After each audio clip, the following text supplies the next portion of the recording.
किसी ने सच ही लिखा है कि संघर्ष ही जीवन है, क्योंकि जब आप अपने आसपास निगाह दौड़ाएंगे तो संघर्षों से भरी कहानियां आपको कुछ करने को उत्साहित करेगी।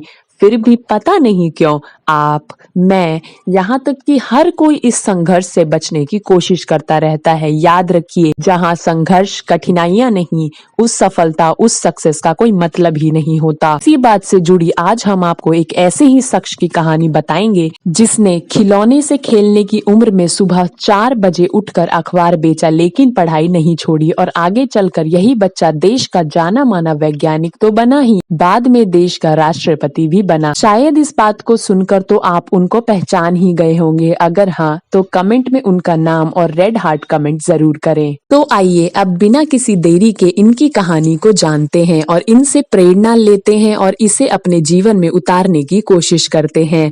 ये कहानी है तमिलनाडु के रामेश्वरम में 1931 में जन्मे एक बच्चे की। बच्चे ने अपना बचपन बेहद गरीबी में बिताया था। पिता मामूली मछुआरे थे और उनके परिवार का पेट भर पाना तक पिता के लिए बेहद मुश्किल था। घर में इतनी गरीबी थी कि ऐसे माहौल में रहने के बावजूद इस बच्चे का मन शुरू से ही पढ़ाई का था। ये अपने परिवार में 4 भाई, 1 बहन में सबसे छोटा था। यही बच्चा आगे चलकर भारत का 11वां राष्ट्रपति बना। जी हाँ, हम बात कर रहे हैं देश के राष्ट्रपति रहे एपीजे अब्दुल कलाम जी की। आजकल तो अधिकतर बच्चों को 10 साल के होने के बाद भी होश नहीं रहता कि उन्हें कैसे रहना है, कैसे खाना है, लेकिन अब्दुल कलाम 8 साल के होने के बावजूद भी सुबह 4 बजे उठते थे। पढ़ाई का ख्वाब आंखों में सजाए खेल खिलौने की उम्र में पढ़ाई का खर्च निकालने के लिए अखबार बेचा करते थे। और जब बड़ों से सुबह के 7 बजे उठना भी मुश्किल होता है तो सोचिए उन्होंने कितनी कठिनाइयों का सामना किया था। 8 साल का बच्चा सुबह 4 बजे उठता, रोजाना के काम के बाद मैथ्स पढ़ने जाता, ट्यूशन से लौटकर रामेश्वरम रेलवे स्टेशन और पास के बस स्टेशन पर रोज अखबार बेचा करता था। इससे पहले हम वीडियो में आगे बढ़े, आप कमेंट में जरूर बताएं कि आप किसकी तरह बनना चाहते हैं। वो कोई भी हो सकता है, आपके पेरेंट्स, टीचर, कोई भी, बिना बताए मत जाना। तो आइए कहानी पर दोबारा लौटते हैं। दिन रात, हफ्ते, महीने, साल बीते। वो मेहनती छोटा बच्चा 5वीं क्लास में आ गया।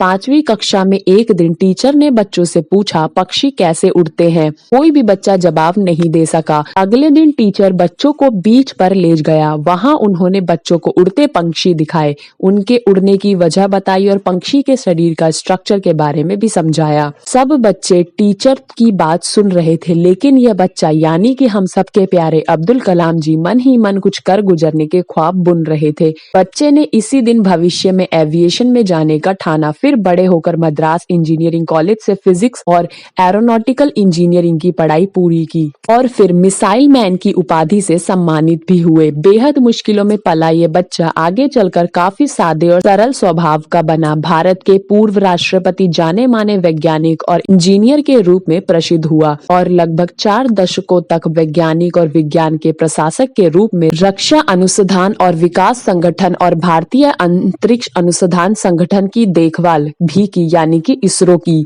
बैलिस्टिक मिसाइल और व्हीकल टेक्नोलॉजी के विकास के लिए भारत में मिसाइल मैन की उपाधि से भी सम्मानित हुए थे। आगे बढ़ने से पहले आपसे विनम्र निवेदन है कि हमारी वीडियो को लाइक और चैनल पर नए हैं तो सब्सक्राइब जरूर करें। 27 जुलाई 2015 अब्दुल कलाम ने इस देशवासियों को अलविदा कह दिया, लेकिन जानने से पहले इन्होंने बहुत से ऐसे एग्जाम्पल सेट किए जो हमें कठिनाइयों से उभार सकते हैं। इन्होंने सिखाया कि जीवन में चाहे कैसी भी स्थिति हो, अगर हम ठान लेते हैं तो सपनों को हकीकत में जरूर बदलते हैं। डॉक्टर एपीजे अब्दुल कलाम की ये बात आज भारत के साथ साथ दुनिया भर में सभी को इंस्पायर करती है। 27 जुलाई 2015 को IIM टोंग में छात्रों को लेक्चर देते समय अब्दुल कलाम जी को दिल का दौरा पड़ा और वह हमेशा के लिए हम सबको अलविदा कह गए। वीडियो अच्छी लगी हो तो कमेंट में जरूर बताना। वीडियो को लाइक एंड चैनल को सब्सक्राइब किए बिना मत जाना। वीडियो को ज्यादा से ज्यादा शेयर करना और हम मिलेंगे किसी नेक्स्ट इंटरेस्टिंग टॉपिक के साथ। जब तक बने रहें आप हमारे साथ।